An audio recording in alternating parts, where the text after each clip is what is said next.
Si es que si no, no sale en la grabación. Todo el mundo cree que su voz sí va a salir en la grabación, pero no sale.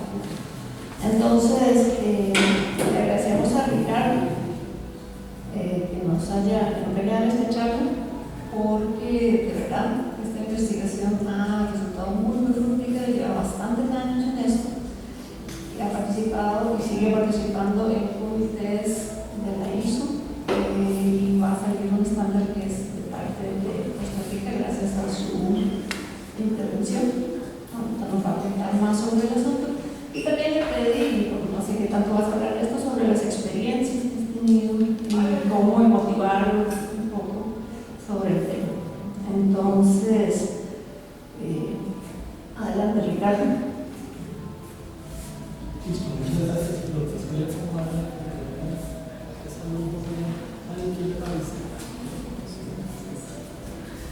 Ok, bueno, muchas gracias. Sí, básicamente lo que les voy a contar hoy es un poquito el trabajo de los últimos 10 años. Sí, números cerrados, es bastante trabajo, hay varios proyectos de investigación aquí acumulados. Y el foco de la presentación es hablar un poquito del contenido de la norma que en español se llamaría Evaluación de la Ciberseguridad en Sistemas Complejos. Realmente es una norma que nació a partir de una inquietud local en la universidad y bueno, fue evolucionando hasta llegar a la ISO en este momento. Es una norma que está en desarrollo, entonces el development es realmente por eso, ¿verdad? Y entonces, bueno, para no comernos el tiempo, vamos de una vez. La agenda tiene básicamente tres bloques importantes. Aquí, digamos, presentamos un enfoque, la verdad, bastante disruptivo con respecto a la forma en que se hace seguridad hoy día, y es que estamos proponiendo hacer seguridad basada en arquitecturas. Entonces voy a hablar un poquito del tema de arquitecturas, que me parece que además es un tema muy pertinente en nuestra carrera. Luego, de la sección azul son los elementos principales de la norma, un par de marcos, uno para hacer seguridad, el otro para evaluar seguridad, y luego lo que posiblemente en el futuro sería el documento que se usaría para certificar seguridad, que son perfiles. Y luego, y me voy a disculpar ahí en Spanish, pero como uno tiene estos proyectos, tener todo el material en los dos idiomas es básicamente imposible. Entonces lo que hice fue por lo menos decidir, bueno, una parte en inglés y la otra en español, porque si no, no voy a terminar la presentación. Entonces, en la parte final, eso es donde nos vamos a meter un poquito precisamente con la parte más local, ¿verdad? Entonces hablar del proyecto de investigación aquí en la universidad, un poco la ruta del estándar y el contexto de participación de la ISO. ¿Okay? Entonces, más o menos la idea, entonces estamos hablando de temas de arquitectura. ¿Okay? Este dibujo me parece que resume de muy buena forma las ideas que nosotros deberíamos trabajar cuando vamos a construir un sistema y queremos desarrollar una arquitectura. Entonces voy a explicarles así rápidamente. Y hay cosas que van a sonar muy familiares porque son lo que hacemos de rutina, ¿verdad? Normalmente nosotros tenemos partes interesadas o muchas veces le llamamos los usuarios. Lo que pasa es que los usuarios de un sistema son solamente una de las partes interesadas, ¿verdad? Las partes interesadas siempre están los desarrolladores, los arquitectos, la gente que regula, los dueños, etcétera, etcétera, ¿verdad? Hay un montón, digamos, de roles que son parte de lo que es un sistema. Entonces, normalmente nosotros lo que hacemos es recolectar las inquietudes, las necesidades de las diferentes partes interesadas. Creo que aquí en Compu decimos todo el tiempo hacer una recolección de requerimientos, ¿verdad? Entonces es como normalmente le llamamos. La palabra requirement y eso sí es un poquito diferente, pero yo creo que todos entendemos, digamos, cuál es la idea. ¿Okay?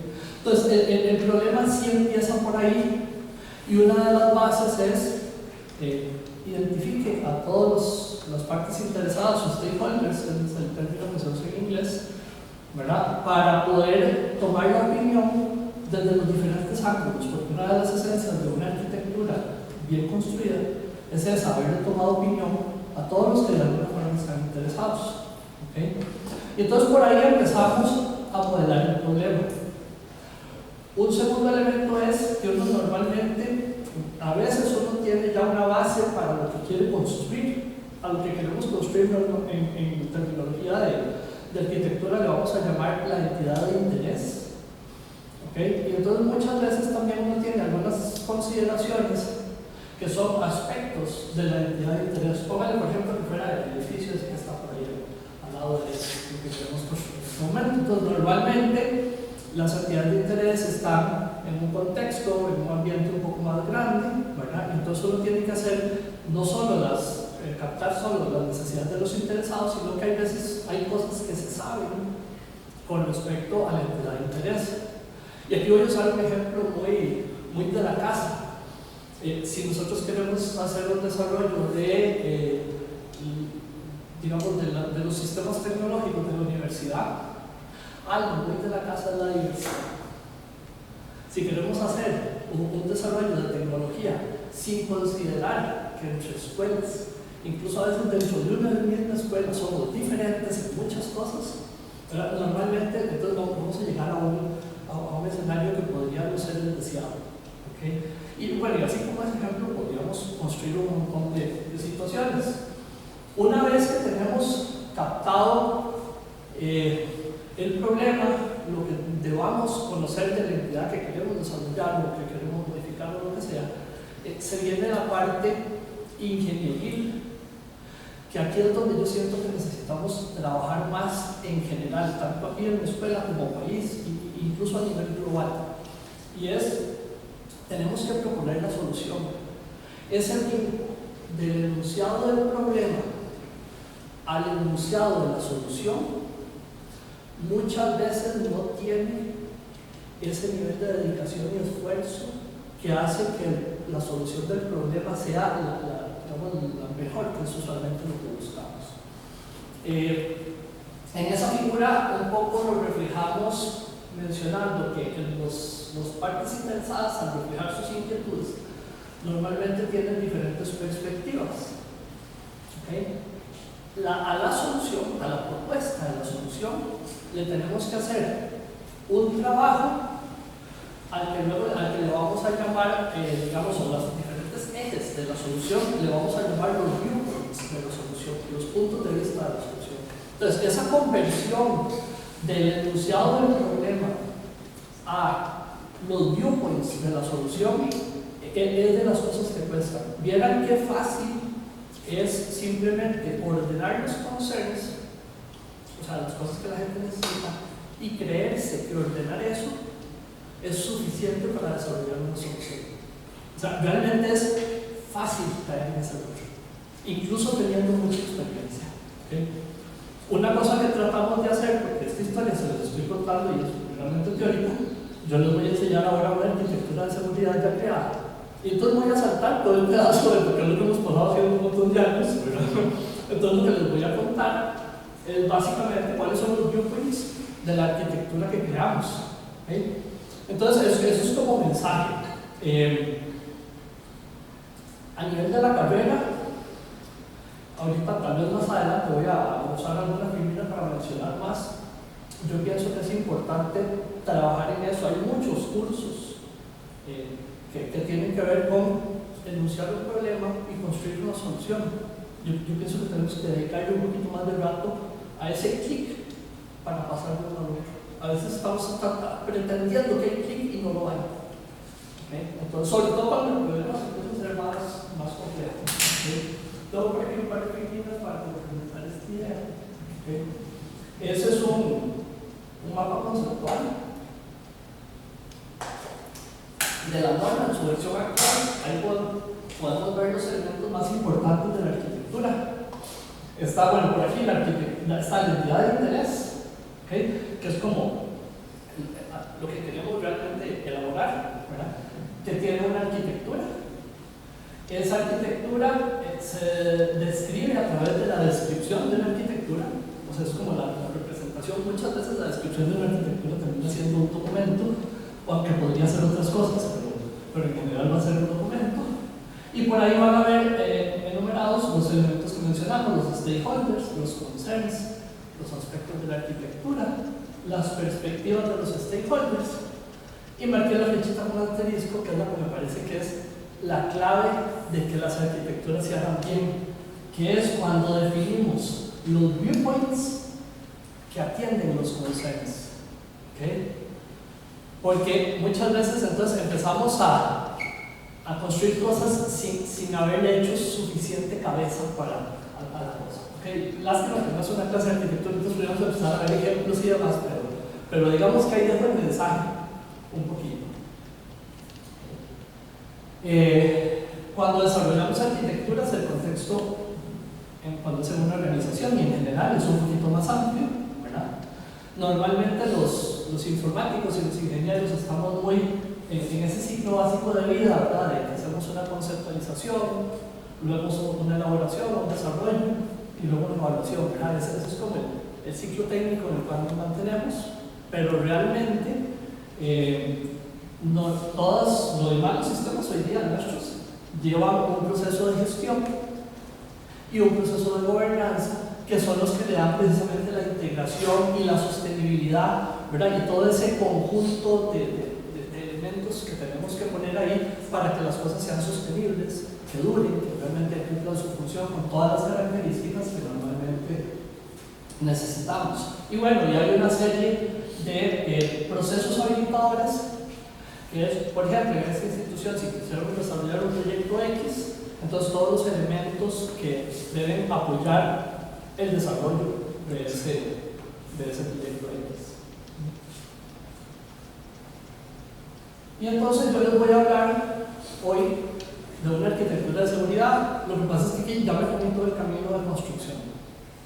O sea, con esta firmina ya caí así, tarán, en la solución. ¿Okay? Y entonces básicamente a nivel de ISO lo que hicimos fue llegar a proponer una arquitectura de seguridad que se llama framework. No te explico el por qué, no es por deporte o porque se vea bonito, que básicamente va a tener 3 ejes. ¿Okay? Entonces cuando dije para pasar del enunciado de los problemas a los viewpoints de una arquitectura, ¿cuál es uno de los elementos que tenemos que aprender a desarrollar? Y lástima que no tengo a mis estudiantes de TI por aquí algo, porque ahorita los estoy crucificando con ese tema. Es los viewpoints. Creo que idealmente buscamos cosas que sean ortogonales. No sé si se acuerdan del concepto de ortogonalidad en matemática, ¿verdad? Es como el de los ejes que son perpendiculares unos con otros, porque entonces cada quien aporta lo suyo y si sumamos todos son complementarios totalmente y no hay traslados. Okay, cuando nosotros estamos construyendo los viewpoints de una arquitectura, normalmente, ¿eso para qué es? Muchas gracias. ¿Y será que no lo otro? No, mejor que no. Ay, carajo, muchas gracias. Muchas gracias. Entonces, cuando queremos construir una arquitectura, idealmente queremos buscar la ortogonalidad de los viewpoints. Así como, por ejemplo, cuando un dibujo bidimensional o tridimensional queremos que X, Y, Z sean perpendiculares, porque entonces de esa forma cada quien contribuye en una dimensión y todos juntos hacen la figura o el volumen, lo que sea que haya que construir. Cuando construimos una arquitectura, si yo logro proponer que los elementos de la arquitectura sean lo más ortogonales posibles, porque vean que el problema no es trivial, ¿okay? Entonces realmente yo puedo enfocarme de muy buena forma en atender cada uno de los ejes del problema. Y entonces aquí nosotros estamos mandando un mensaje muy fuerte que básicamente lo que dice es: si queremos hacer seguridad, tenemos que tener 3 cosas. Así de simple. Y entonces empezamos incluso a matar ese misterio y esa ficción que hay a veces alrededor de los temas de seguridad. Es un poco uno de los objetivos de todo este proyecto. ¿Okay? Y decimos, usted tiene que tener claro la representación del sistema, o sea, cómo está construido el sistema que usted quiere proteger. Ahí el mensaje es: no se puede hacer seguridad si usted no conoce lo que está asegurando. ¿Okay? Usted puede hablar de seguridad si no conoce lo que está asegurando. Y puede irse al abstracto, o para eso los ingenieros informáticos somos bastante buenos, nos movemos al mundo abstracto y empezamos a hablar de las cosas. ¿Okay?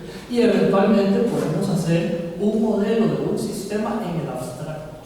Y eso no está mal, sí se puede. El problema es que con seguridad se ha abusado un poquito y empezamos a hablar de los controles de seguridad que hay que ejecutar. Todavía hay un abstracto de 8 niveles donde ni siquiera mencionamos una abstracción del sistema, simplemente mencionamos los controles. ¿Okay? Y ahí es donde se han cometido muchos errores operativos. ¿Okay? Y entonces la industria no es que esté mal, pero dice, ¿por qué nos hackean? ¿Okay? ¿Por qué nos pasan cosas? Claro, es a la hora de aplicarlo. O sea, no nos podemos alejar del sistema. Entonces, incluso si yo estoy desarrollando una solución genérica de seguridad que puede servir en muchos sistemas, ¿okay? Incluso en ese escenario yo necesito tener una definición básica, abstracta, del modelo que tiene ese sistema inexistente, pero que es la referencia para saber sobre qué vamos a proteger. ¿Okay? Entonces, ese es el primer punto, o el primer eje. Segundo eje, necesitamos tener claros qué queremos de la seguridad, y a eso le llamamos la representación de la seguridad. Y lo hicimos estableciendo objetivos. La palabra suena muy gastada, pero aquí un objetivo de seguridad tiene una estructura clara. Y ahorita lo vamos a ver. O sea, yo necesito saber qué, dónde y cuándo debo hacer de seguridad. Si el objetivo no tiene esas tres cosas, estamos mal. O sea, la cosa posiblemente no funciona. ¿Sí?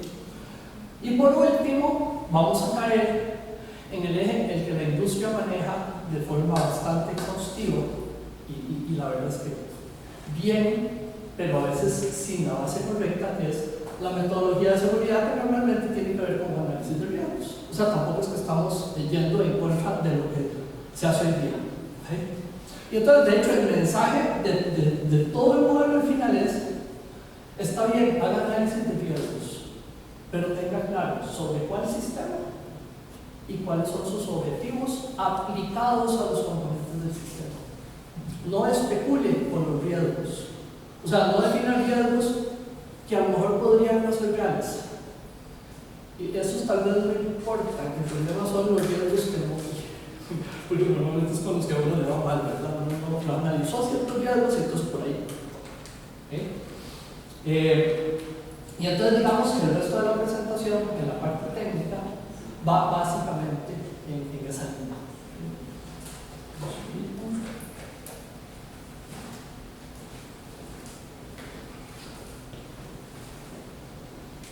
Entonces, el punto de vista de la descripción del sistema.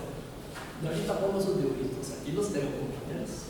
Es que tengo un par de artistas literalmente hablando, que me ayudaron con los diagramas que les voy a presentar. A la hora de representar el sistema, de entender, hay dos cosas que necesitamos saber de un sistema para poder hacerle seguridad.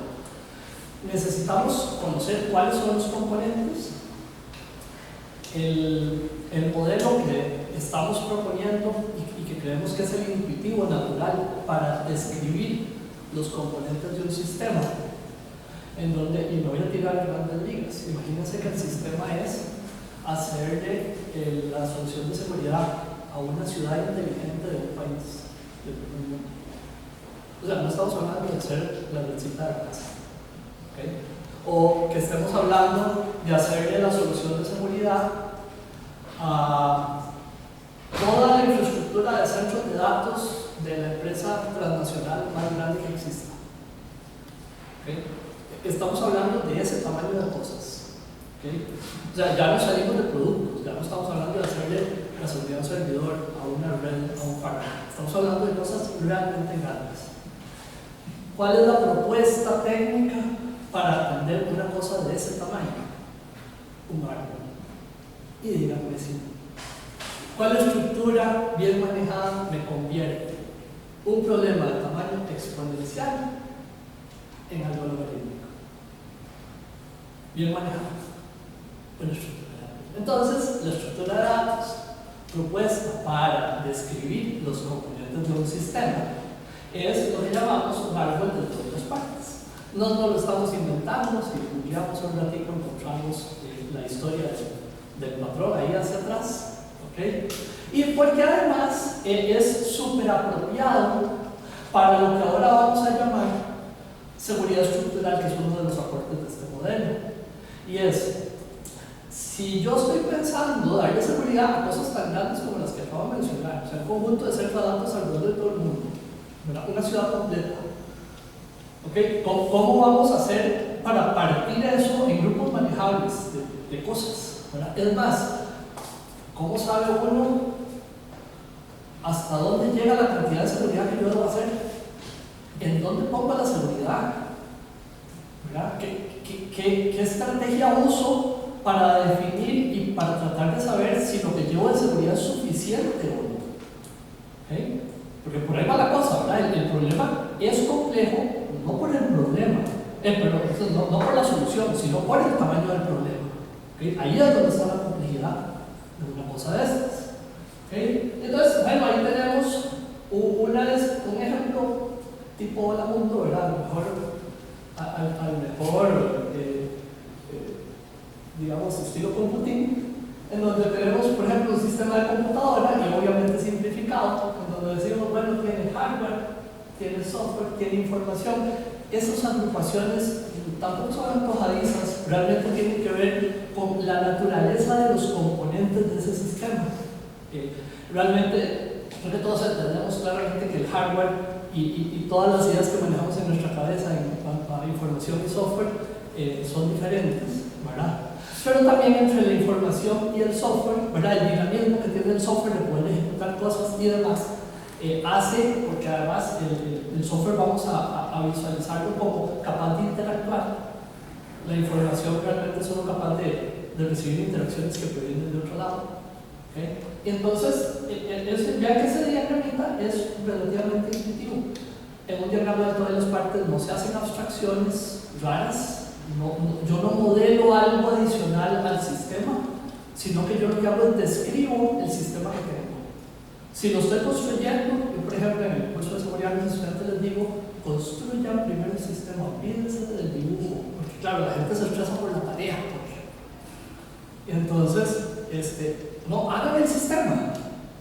Vamos a usar algunos lineamientos generales para construirlo, pero simplemente hagan la tarea y luego extraen el diagrama de todas las partes del sistema que ya tienen, porque le queremos hacer seguridad al sistema que construimos, no a una abstracción que no corresponda con el sistema que yo tengo. ¿Okay? Entonces, para representar el sistema, este es uno de los elementos. ¿Okay? Ahorita doy un poquito más detalle, pero no quiero que se vaya mucho tiempo. El otro elemento es lo que llamamos los diagramas de interacción. Este es digamos, el modelo que nos permite ya no representar solo la estructura del sistema, sino más bien lo que yo necesito de las funciones del sistema para efectos de seguridad. ¿Okay? Muchas veces, qué sé yo, pues estamos haciendo aplicaciones en red en general cosas en donde un componente A interactúa con un componente B, tendemos a hacer protocolos en donde diagramamos toda la conversación entre los componentes y demás. ¿Okay? Para efectos de seguridad, ese nivel de detalle es innecesario. ¿Okay?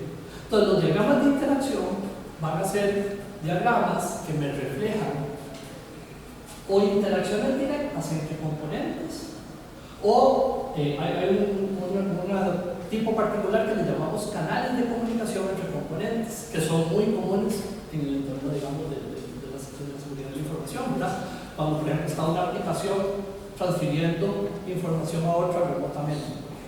¿Okay? Entonces, las interacciones van a ser de dos tipos. Las directas, así entre A y B, o entre A y B, y cuando hay un C circulando entre ellas. ¿Okay?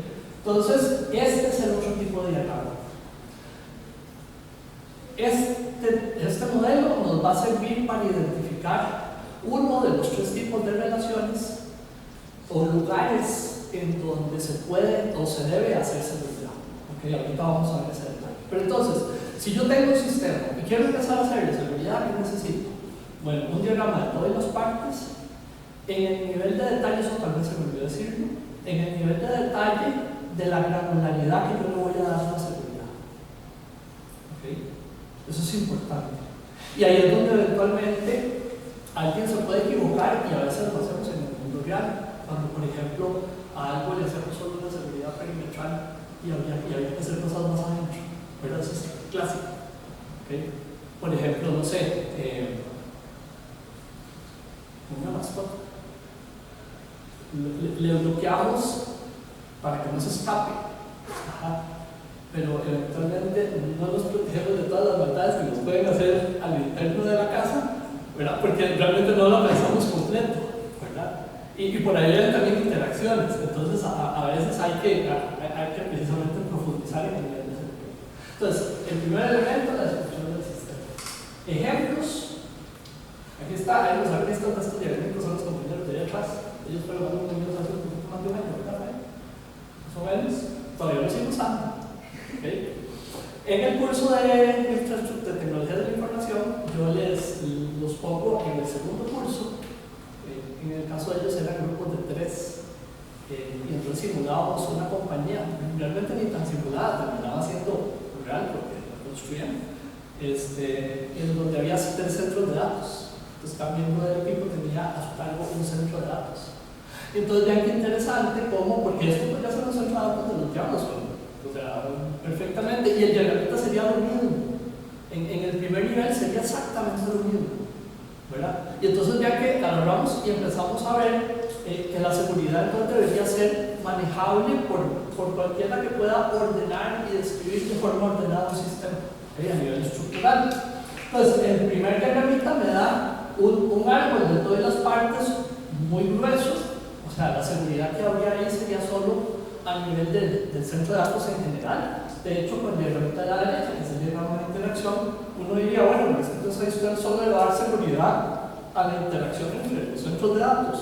Sí, en principio sí. Entonces, pero por eso hay que irse desarrollando más el diagrama hasta el nivel de granularidad donde yo digo, ya estoy contento. ¿Okay? Ojo, que aquí estoy usando ejemplos de infraestructura. Si fueran aplicaciones de software es lo mismo, solo que se cambian los componentes tecnológicos por módulos, clases, funciones de software. ¿Okay? O sea, hay una analogía directa, digamos, en todo eso.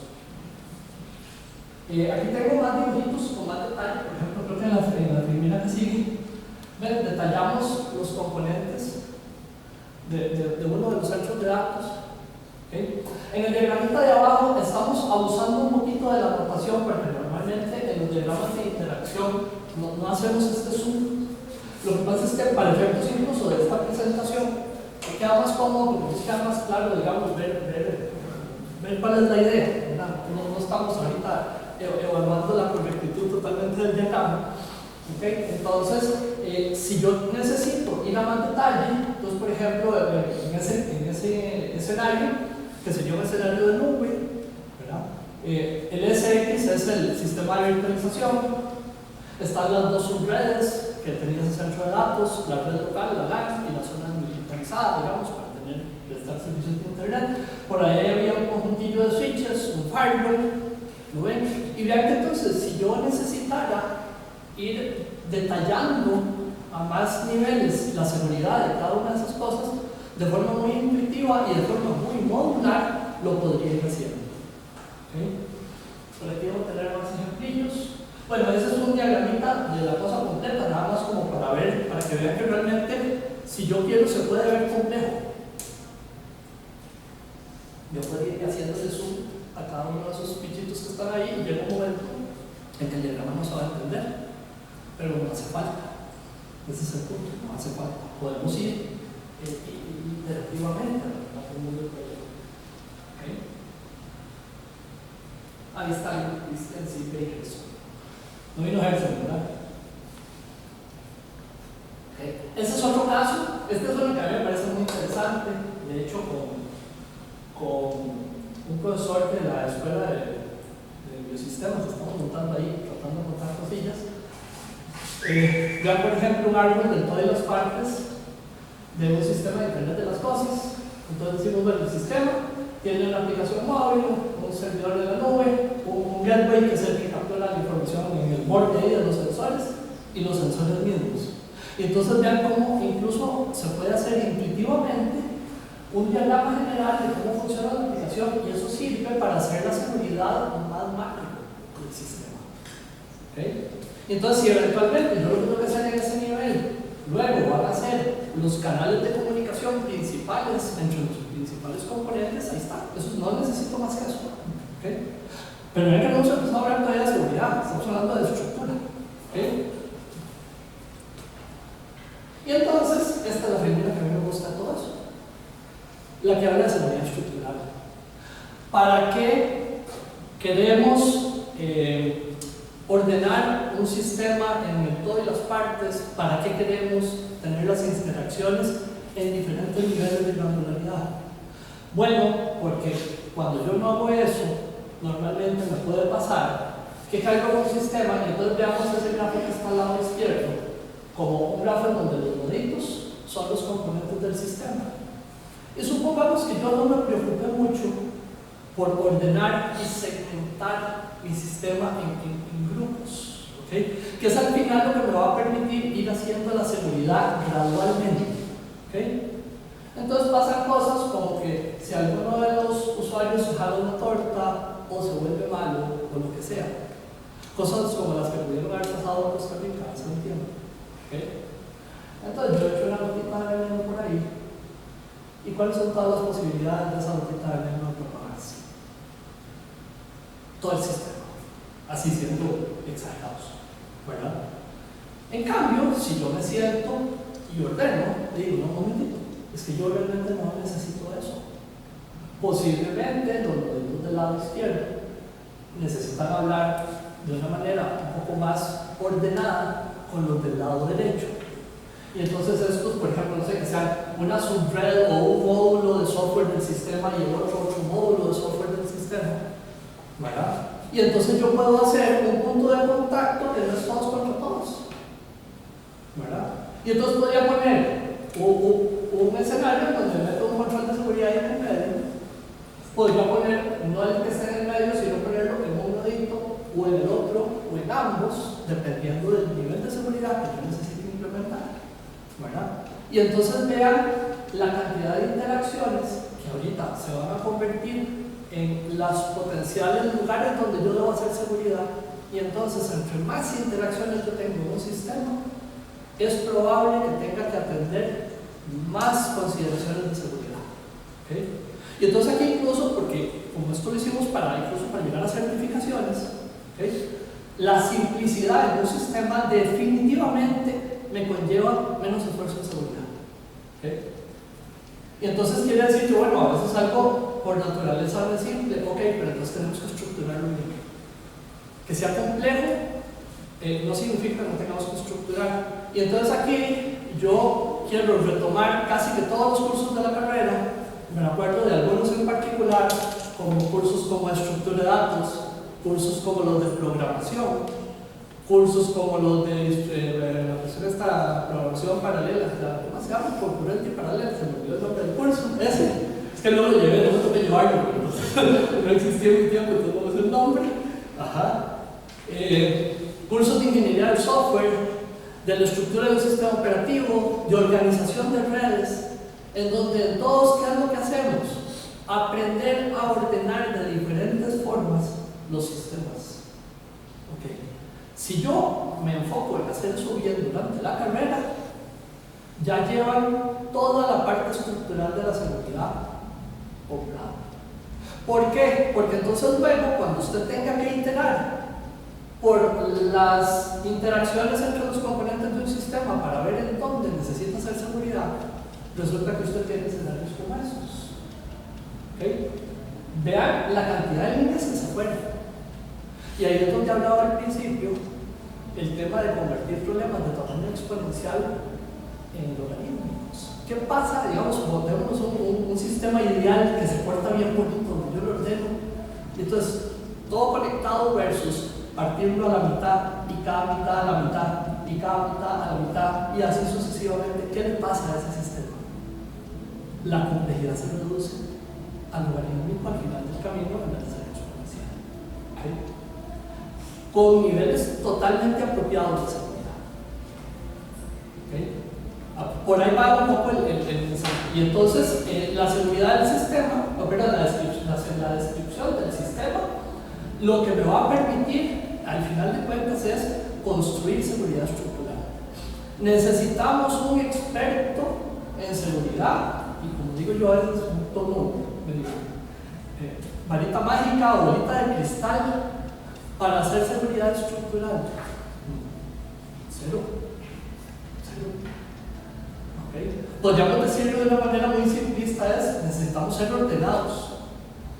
¿Okay? Pero a veces ser ordenados no es tan fácil, digamos. Hay que tener algunas técnicas y estrategias para ser ordenados. Pero para eso está la carrera. ¿Okay? Y entonces yo ahí, no sé si habrá algún curso de la carrera que no aporte a eso. Yo pienso que absolutamente todos aportan cada uno de nosotros. Porque incluso los de matemática, sacar a factor común algo es precisamente eso. ¿Okay? Entonces, no sé si hay alguna inquietud hasta el momento, ¿sí? ¿Cómo que? Y ahora sí, vámonos con las cosas vacilonas que aporta el modelo. Antes de pasar al segundo viewpoint, que es el de definir la seguridad, ¿okay? En el modelo se propone que existen 3 tipos de relaciones entre los componentes de un sistema y que son las que tienen que ver con seguridad. Y aquí hay una afirmación muy fuerte.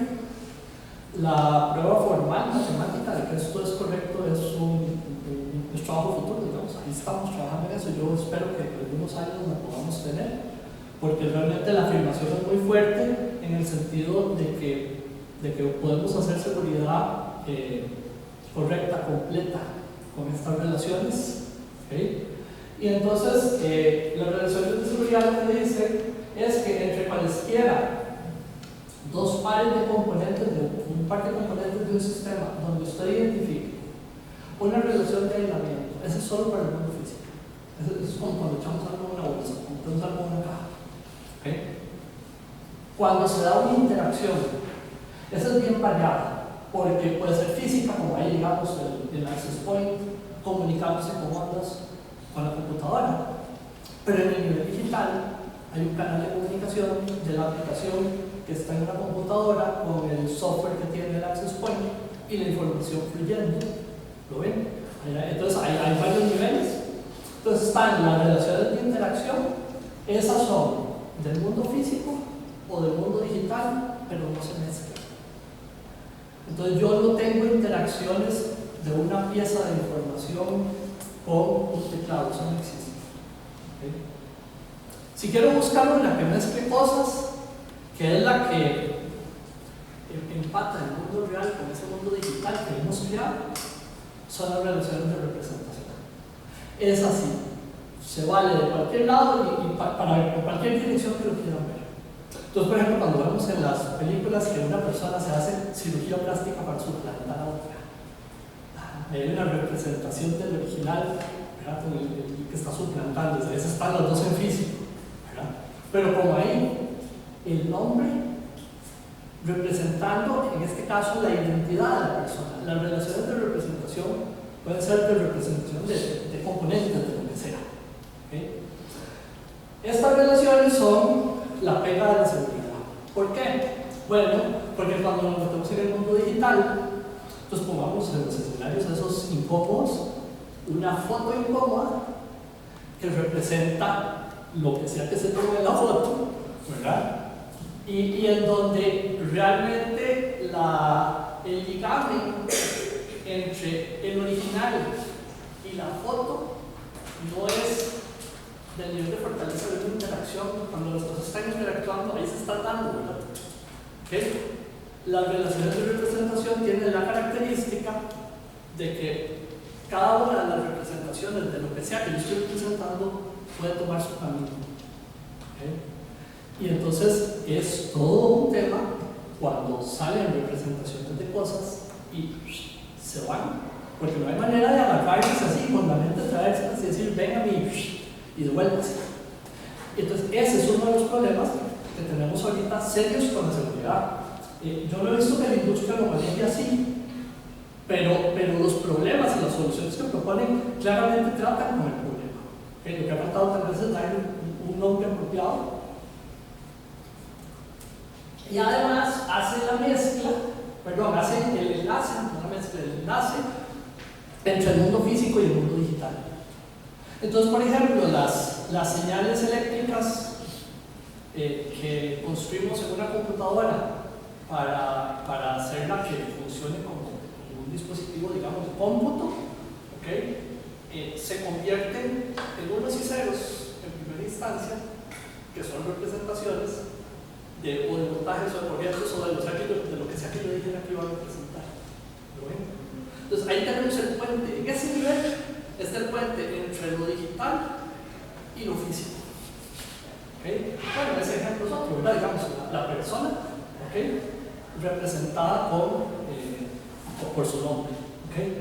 Entonces, las representaciones también son súper abiertas. Yo puedo tener representaciones de muchísimas cosas, de algo, de alguien, lo que sea. ¿Okay? Y entonces, estas son muy difíciles de manejar. ¿Qué hemos visto que a veces pasa en la industria? Cuando cierran y dicen que aquí no sale nada. Claro, porque una vez que sale una representación, ¿cómo la controlas? ¿Okay? Un montón de temas que se trabajan en internet, frasecitas de los nacionales como el derecho al olvido, ¿sí se llama? ¿Verdad? Ajá, que eso se dice más fácil de lo que es hacerlo. O sea, uno cómo evita que una vez que la información corrió, que haya copias que uno no quería y que simplemente nadie lo van a tener ahí y fuera, ¿lo ven? Okay. Entonces, ¿qué hace el modelo? El modelo dice, estos tres tipos de representaciones entre todos los componentes de un sistema donde usted defina objetivos de seguridad es donde hay que trabajar la seguridad. ¿Okay? Entonces, se mezcla la representación del sistema con estas relaciones de seguridad. ¿Okay? Entonces, si yo en algún subsistema o componente de un sistema no necesito hacer cosas de seguridad, simplemente voy. Entonces, más posiblemente eso en mi diseño de seguridad, lo que yo esté modelando, yo lo que voy a hacer es agarrar y ver ese subsistema como una sola cosa, porque en el nivel de granularidad no necesito meterlo. Pero si yo tengo objetivos de seguridad, la manera de encontrar dónde hay que hacer seguridad es identificando las relaciones. Ojo que esto no se construye, eso simplemente es. ¿Verdad? Cuando ya tengo un sistema hecho, las interacciones están, las relaciones de representación están. Entonces, vean cosas importantes para los que desarrollan o desarrollarán software: hacer copias indiscriminadas de variables locales por aquí y por allá con un mismo valor que eventualmente necesita controles de seguridad no es una buena idea, porque tenés un montón de representaciones de la variable. Si la querías proteger, vean que el sentido común le dice uno que es cierto, ¿verdad? Si la querías no proteger, tenga poquitas copias y cuídenlas. ¿Okay? Entonces vean cómo realmente hay algunos elementos que no tienen que ver con seguridad, pero me llevan a mayores niveles de seguridad. ¿Cómo se definen los objetivos de seguridad? Okay. Los objetivos de seguridad los definimos sobre componentes, no se definen sobre la relación. De las relaciones las vamos a usar para hacer lo que ahora voy a llamar seguridad exhaustiva.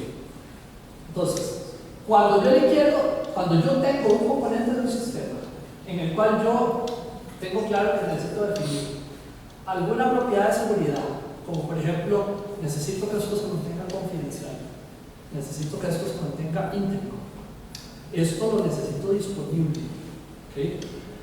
Esto necesito autenticarlo, ¿okay? Para acceder a este componente debe haber una autorización. De eso estamos hablando, de las propiedades de seguridad. Ajá.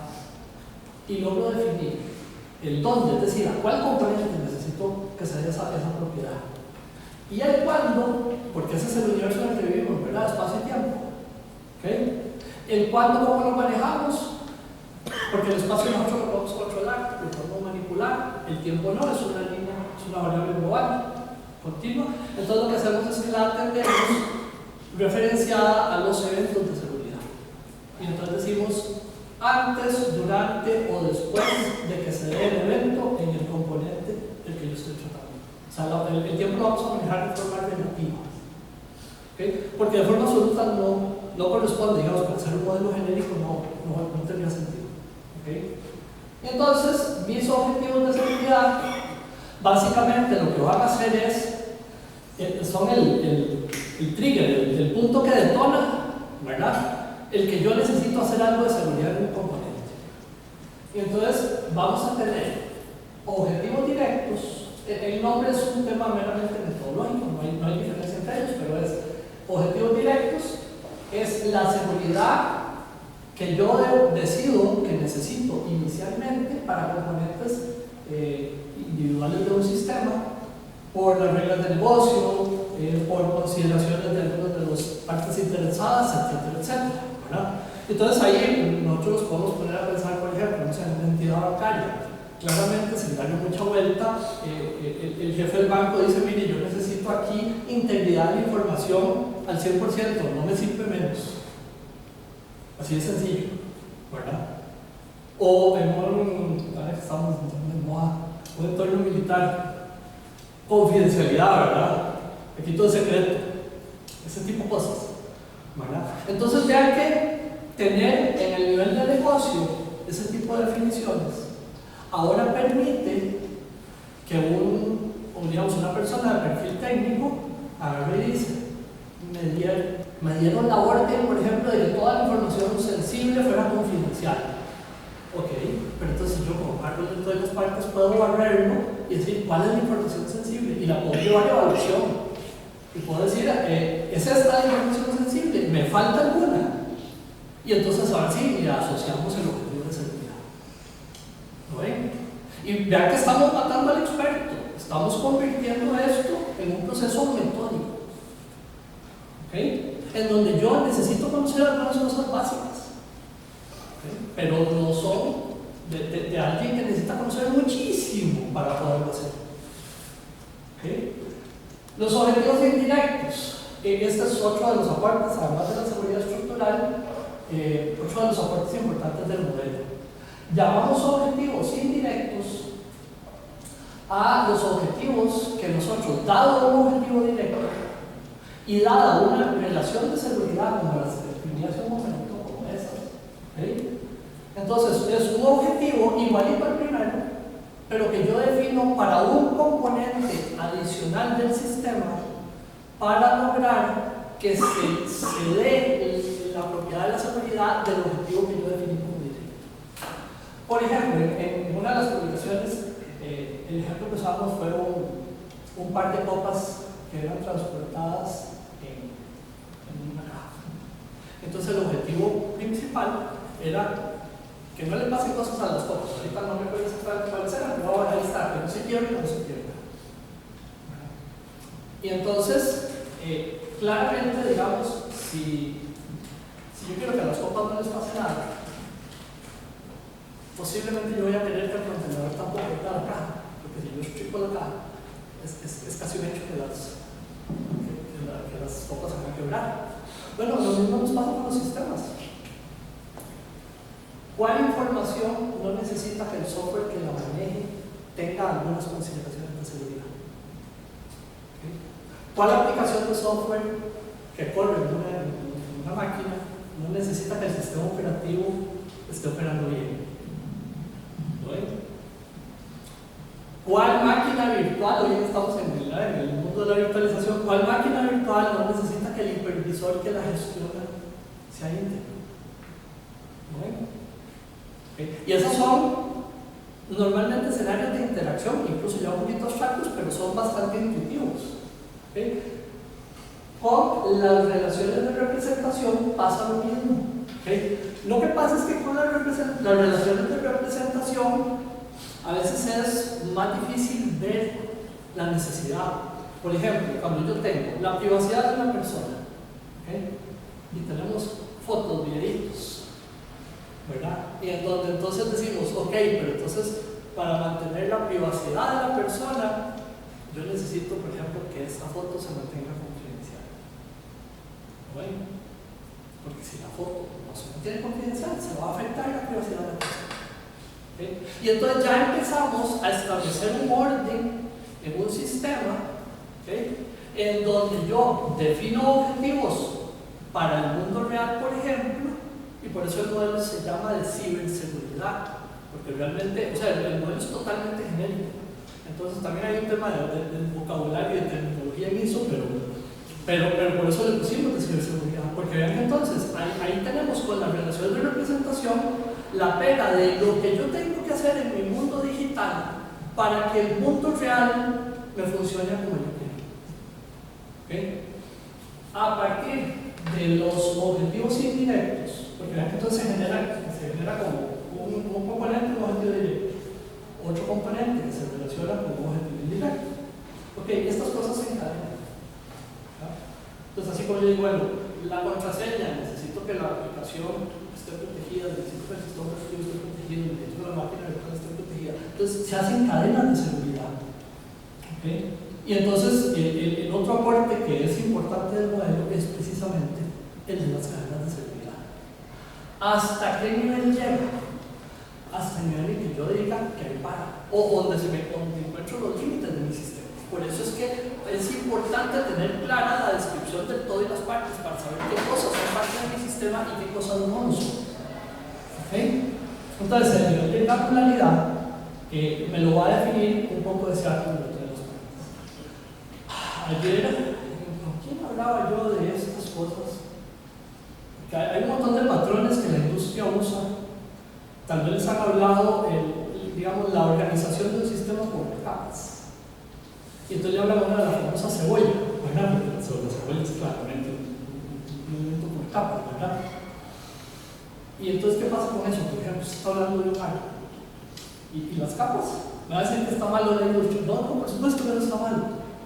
Resulta que las capas de la cebolla terminan siendo los diferentes niveles de granularidad del árbol, si lo pensamos un poquito. De hecho, en el dibujo que hicieron los compañeros acá, se podría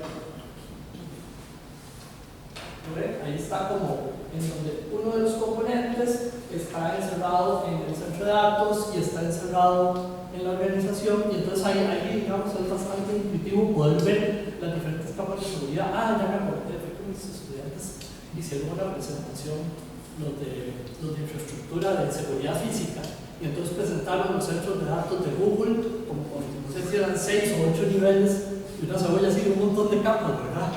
Y entonces ahí, como todo era físico, era muy evidente, digamos así, en un diagrama como esto, ver la situación.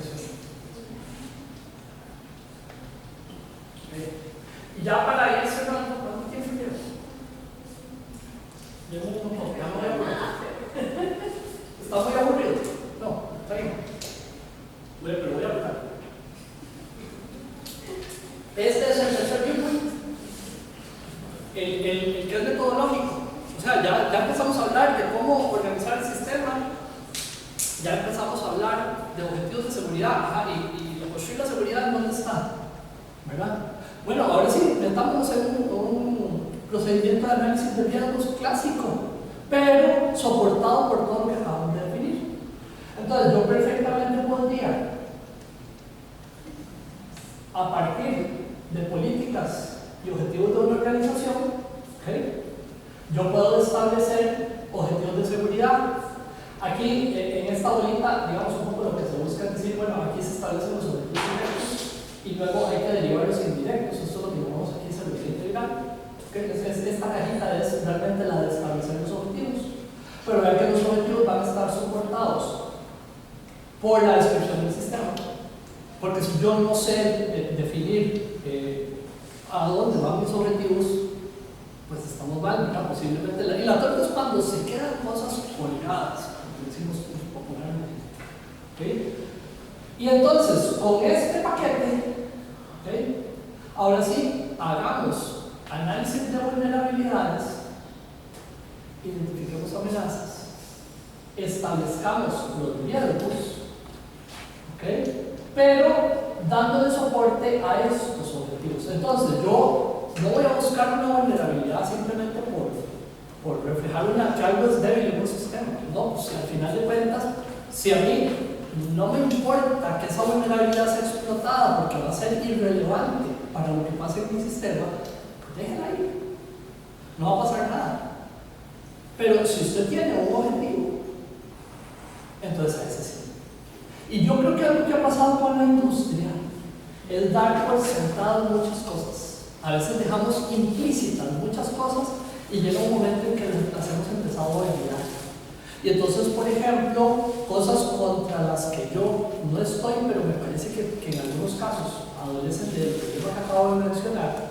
Entonces, por ejemplo, cuando hacemos un modelo de seguridad basados en las amenazas. Ok, pero entonces de la amenaza.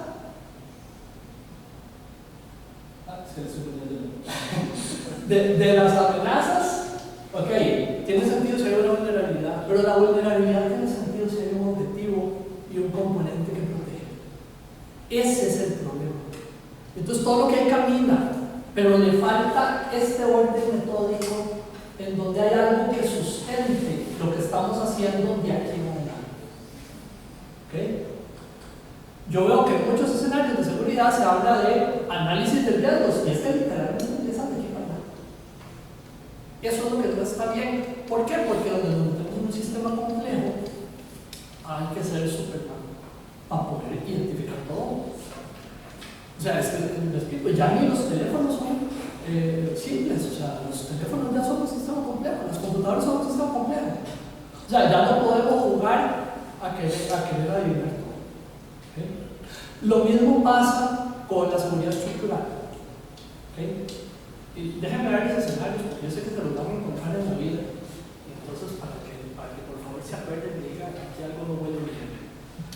Cuando tienen un sistema, pasa alguna situación de seguridad y alguna persona dice, no, yo sé lo que hay que hacer. Yo compro este sistema, lo instalo y de aquí controlo todo. Eso es jugar a ser Dios en el sistema. ¿Okay? Cuando yo digo que voy a hacer eso, lo que estoy haciendo es, entonces imagínense que cuando eso pasa, normalmente no está en este escenario. En el de izquierda es típico. ¿Verdad? Ponemos otro nodito más, el de la cosa que hay que comprar, con interacciones hacia todos los demás, porque eso es lo que están diciendo que van a hacer, vamos a controlar todo. Y entonces lo que hay son más interacciones por donde propagar el mal. Porque la otra es, si yo puedo garantizar que soy Dios y a cualquier cosa que entre ahí lo voy a ganar, ok, bien. Pero denme garantía de eso, pero eso usualmente no sucede. Esas cosas las hemos visto en las noticias de nuestro país.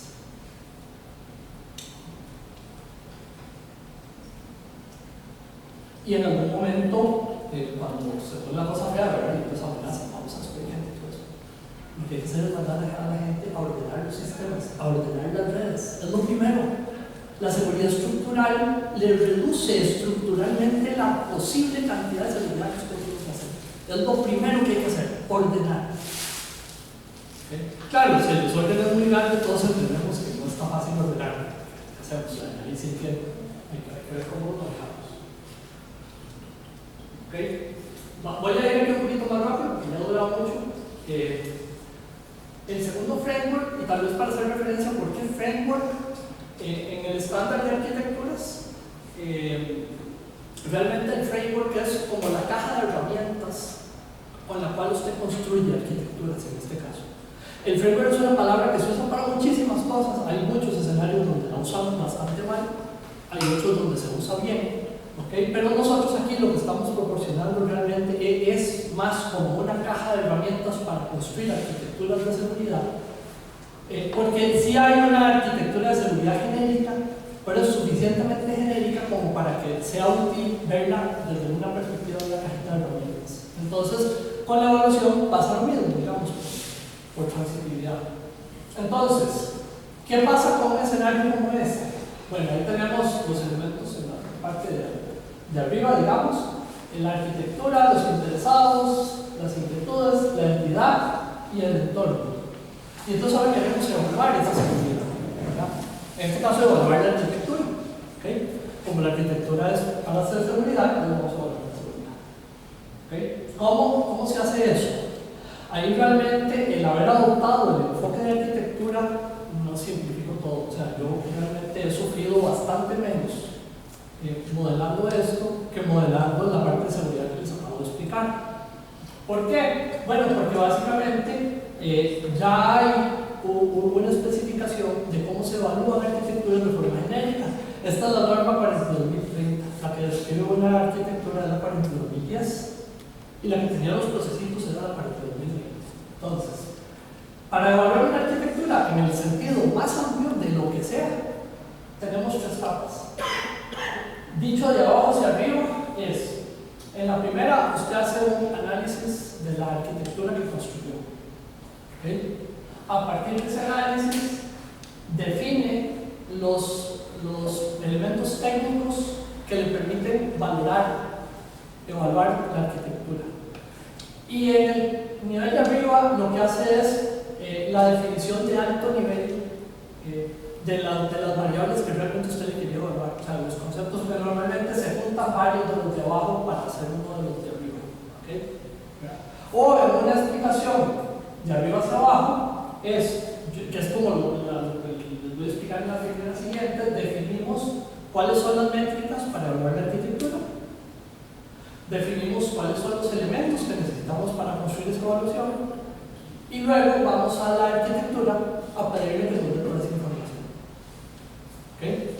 Hay varios elementos para cada una de las capas que hay que hacer. Las capas tienen que tener objetivos, los factores son precisamente las variables que queremos medir, el enfoque y los resultados, pero no voy a entrar en todo ese detalle. Yo me voy a enfocar en explicarles cuáles son en el alto nivel, en el síntesis, cuáles son los indicadores que estamos proponiendo para la seguridad. Son estos 5. ¿Okay? Y ahí falta. Lo que pasa es que el enfoque es muy disruptivo. Ahí no hay nada para la seguridad estructural. Aquí estoy abriendo la boca más de la cuenta. ¿Sí? Sí, que me apure. Okay. Y entonces sí falta, pero eso se quedará para el futuro. El alcance y la profundidad. Esto es lo que hace la normativa actual usualmente. Por ejemplo, como Criteria, que es una certificación internacional, digamos, es como el hermanito del cual nosotros nos pegamos para arrancar todo este proyecto, que ahí se certifican todos los estados operativos, routers, firewalls, son miles de productos que están certificados con certificación, que ellos son los 2 primeros: amplitud y profundidad. ¿Okay? Nosotros decimos, como realmente somos capaces de medir un poco ahí al milímetro, porque estamos viendo en el nivel de interacciones, nosotros podemos dar una métrica bastante razonable de riesgo residual, donde yo le meto un componente nuevo al sistema, reacomodo mi árbol, reacomodo mis diagramas y yo puedo volver a calcular. Y en la parte de la calidad de los controles, ¿verdad? Porque esto es más que todo el alcance del control, ¿verdad? Cómo se está atendiendo el riesgo.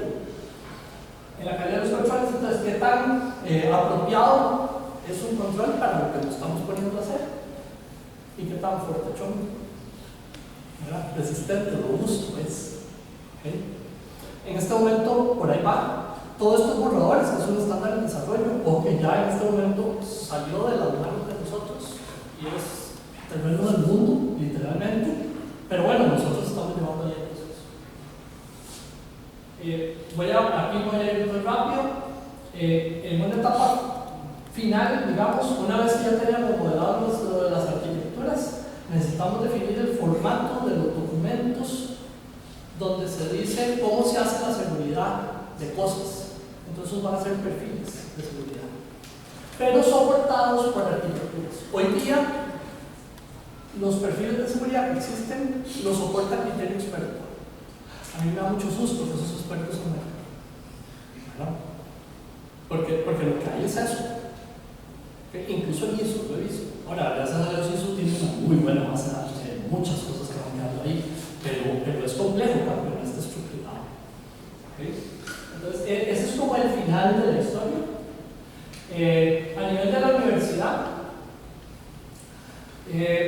eso es un resumen de lo que se ha hecho en 10 años. Arrancamos con un modelo preliminar. De hecho, hoy día tenemos una representación XML para representar seguridad. de esa queremos en el futuro llevarla a un estándar internacional también. Estamos trabajando con prototipo software, pues se podrán imaginar que ese es el más difícil de todos y ese es el que menos se ve. O sea, no podemos enseñar nada todavía y estamos de nivel. ¿Okay? Los dos frameworks, que es más o menos un poco el contenido que les acabo de explicar. Más recientemente estamos trabajando en patrones, porque la gente quiere tener recetas. Entonces, ¿cómo montamos esto sobre patrones? Y por supuesto las publicaciones, porque son un requerimiento académico. Ahí están los compañeros que nos han colaborado. David, Andrés, Alejandro y Joseph son las personas que están hoy día, digamos, trabajando directamente en el proyecto. Luego tenemos a Viviana Durán, a José Luis. Ellos son como de un periodo intermedio. Está Rodrigo Artes y nuestro famoso Chiqui en principios del mundo. Ahí estuvo trabajando en el proyecto. Eso es en la parte muy interna. A nivel institucional, claramente el CITIC, porque es la unidad donde se apaga el proyecto, la escuela, que es la cartera de cuentas que maneja el presupuesto, digamos, parte de lo que uno hace. Vicerrectoría de Investigación, el Centro de Informática aportó en un momento con plata para una publicación importante. ¿Okay? El CIMPE e INTECO, el CIMPE lo conocemos, ¿verdad? INTECO es el ente de normalización nacional. Realmente esos son mi sombrilla para dar la cara a eso, ¿verdad? Antonio Pum, esa es la parte internacional. Antonio Pum es mi mega socio. Ese señor yo creo que es el tipo que está más involucrado en cualquier comité de la ISO. Es una cosa impresionante la cantidad de comités donde él está metido. Él es el CEO de lo que se llama Fireman. Se dedican a la integración de cosas tecnológicas, pero sí, drones, ciudades inteligentes, cosas de esas. Gemelos digitales. O sea, ese señor es así como el socio perfecto para meterse en un proyecto de estos. Y por supuesto, el Working Group 3 de la ISO, que es en donde se desarrolló todo esto. Esto es una línea de tiempo del proyecto así en general. Más o menos empezamos en 2013. La nube académica es la semilla donde sale todo el modelo. Y es un proyecto que hoy día ya produce números, digamos. Hubo un tiempo en que estuvimos apoyando directamente al Banco Central, las primeras versiones de las cosas que hoy ustedes usan y demás, incluso algunas de las últimas. Nosotros hemos trabajado, la verdad es que todo el trabajo lo hacen ellos, pero nosotros hemos llegado como a ayudar en validación adicional, digamos, como para que haya un tercero externo que apoye el proceso. Eso se ha hecho. Y luego ya, como hace unos 5 o 6 años, empezó todo el proceso de ISO, primero un proyecto preliminar, que ese es el PWI 5896, que ese ya cerró, porque realmente ahora lo que sigue es el estándar, ¿verdad? Y bueno, ahí todo el proceso que ha habido, ahorita estamos involucrados en muchas cosas, estamos empezando a meternos en proyectos de la Unión Europea, o sea, es grande la cosa, digamos. La norma ya la puede buscar en internet y aparece como una norma de desarrollo. Este es el sitio web de la ISO, el interno. Ahí lo veis como una línea de tiempo y algunas fechas importantes. Ahí hay una del 2026 en el lado, no la veo. Pero en alguna fecha del 2026 esta cosa tiene que estar listo en la parte de estándar. Hay 3 editores, está Antonio Pum. Yo en este momento tengo el rol de editor principal y está un señor de Corea que se llama Jun Jun. Ese señor es también, no sé si han oído hablar de la ITU, la Unión Internacional de Telecomunicaciones. Él es el coordinador del grupo de ciberseguridad de la división de telecomunicaciones de la ITU. Entonces, ahí, de hecho, el proyecto realmente está muy conectado a nivel internacional. El impacto yo pienso que a largo plazo va a ser fuerte. Este es el camino que llevamos recorrido. Digamos, la esquina de arriba es la de donde estamos en el mapa. Y ahí vamos como por ahí, tenemos que llegar allá abajo. ¿Okay? Esto voy a pasar porque esto es como ya que se terminó, ¿verdad? Esto es como un índice de creo que esta es la última filmita. Eso que pasé rápido era como un índice del documento. Y a lo que le lleva a uno meterse en estas cosas, yo empecé yendo un día a una asamblea plenaria del Working Group 3 para decir que algo no me gustaba. Y esa es la lista de cosas en donde hoy yo estoy metido porque eso es realmente una realidad. Entonces está el subcomité 27, que es el de seguridad de la información, del grupo de tecnología de la información de la ISO, que es el JTC1. Luego dentro del subcomité 27, el Working Group 3, que es el de evaluación de la seguridad, que es el último que estamos trabajando. También ahora, un poco más recientemente, ya ahorita voy a cumplir un año de ser el coordinador de uno de los grupos de Truthworthiness. Ese es un super concepto que engloba entre otras cosas su seguridad, porque ese es otro de los proyectos grandes que hay en eso. Estoy como miembro de enlace con el Working Group 13, que ese es donde se desarrollan las arquitecturas de Truthworthiness. Por supuesto que había que estar en el grupo de software y ingeniería de software y sistemas, porque ese es donde se definen las arquitecturas. O sea, esa es la base de todo lo que hemos hecho. Recientemente, de hecho, me hice miembro del grupo Working Group 42, que es el de arquitectura del SGMC, porque ya era demasiado, digamos, había como que estar ahí, es que la rueda es muy fuerte. Y ahorita, digamos, yo estoy como editor principal de la norma de las cuales estoy hablando, y recién se acaba de aprobar otro proyecto.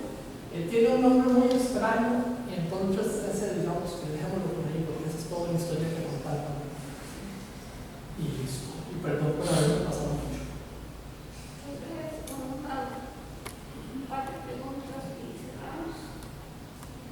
Sí. ¿Cómo ves la relación que puede existir entre la práctica de la industria de desarrollar toda la arquitectura empresarial? La práctica.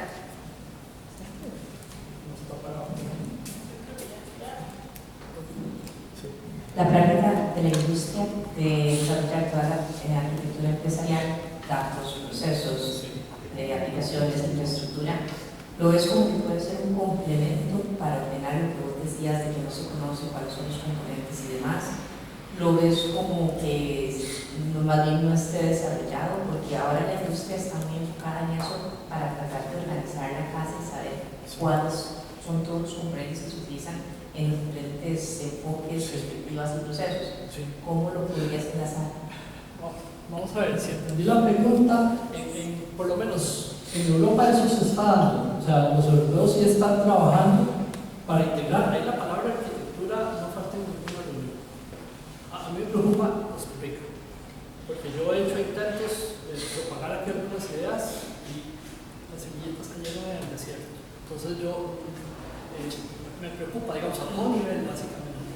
Entonces a mí sí me preocupa ahorita el país, o sea, que se haga entonces que dentro de 10, 15, 20 años, cuando los que estamos ahorita, ya no estamos, y entonces otros ven que las cosas no se hicieron bien, entonces tratan de arreglarlas, va a ser un poco tarde, si es que llegamos a esos puntos, ¿vale? No sabemos si nos vamos a desaparecer antes, pero digamos, en Europa se ve bien claro, o sea, nosotros, yo por ejemplo, ese estándar lo vería en desarrollos tecnológicos de cosas producidas en otras partes del mundo en un futuro no muy lejano.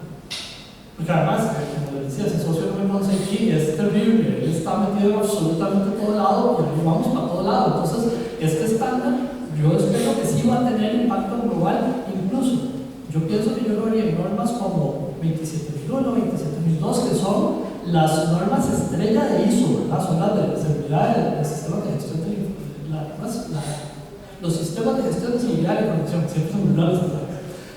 Esa es la norma estrella de todo ISO, no de ISO tecnología, no de todo ISO.